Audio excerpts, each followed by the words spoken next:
Mais on est là aujourd'hui parce que les retraites, ça nous concerne nous aussi. Et on ne pourra pas continuer à pédaler les vélos jusqu'au cimetière, vu de la situation. Et c'est un travail d'esclavage moderne, je vais dire ici, une autre façon d'exploitation moderne. Les courses ne sont pas payées, donc vu la condition des livreurs, mais aussi on est là parce que c'est la solidarité et avec tous les autres camarades travailleurs de la CGT. Et nous militons, nous allons lutter, on ne va pas lâcher.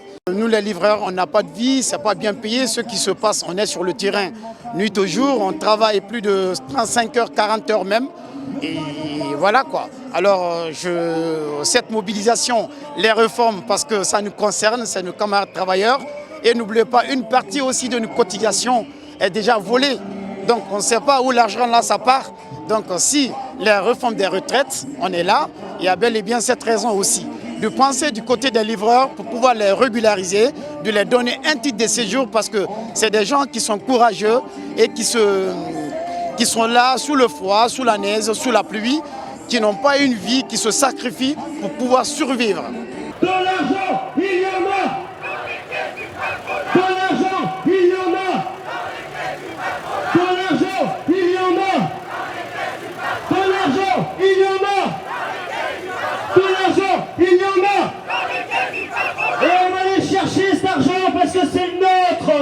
C'est nous qui l'avons créé. Aucune hésitation.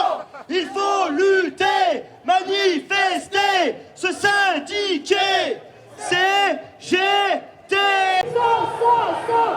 Solidarité. Avec tous les grévistes. Avec tous les grévistes. Solidarité. Et en fait, quand on voit que le mardi dernier, on était quand même 27 000 sur Grenoble et l'opinion publique est avec nous.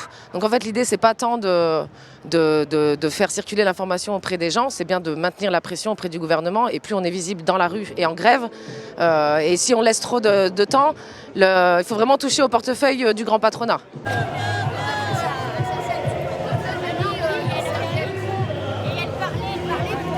Je crois que chaque organisation syndicale a organisé une case de grève concernant la CGT. On l'avait déjà fait en 2019 pour la dernière réforme des retraites. Là, on l'a réactivé. Et du coup, on mettra à disposition tous les syndiqués CGT la possibilité de pouvoir percevoir pour que tout le monde puisse être en grève. Il faut que la grève soit vraiment l'action principale, l'outil pour faire reculer cette réforme. Et il ne faut pas que ça soit un frein. On répète, ils veulent casser nos retraites. Nous on répond, public, privé, ensemble on veut le retrait. Ils veulent casser nos retraites. Nous on répond. Là, on voit que ça prend. Ça veut dire que vraiment, encore une fois, l'opinion publique n'est pas à gagner. Elle est déjà vraiment gagnée. Et même la jeunesse se rend compte, même si, objectivement, ils se disent qu'il va certainement avoir d'autres réformes des retraites. Mais si on lâche celle-là, rien ne les empêchera d'aller jusqu'à 70 ans, voire qu'il n'y ait plus d'âge légal de départ à la retraite. On appelle tout le monde à se mettre en grève et à se rapprocher des unions locales CGT pour savoir comment amplifier et proposer d'autres formes d'action, en plus de la grève.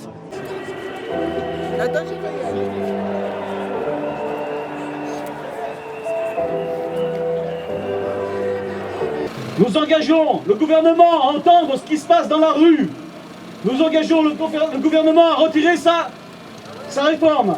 Si ce n'est pas le cas, nous appellerons le 7 mars à bloquer le pays. Que les commerçants ferment les rideaux, que les travailleurs posent les outils. Voilà ce que nous ferons. SDF, chômeurs, ouvriers, paysans, immigrés. Tank City, chacun pour sa gueule.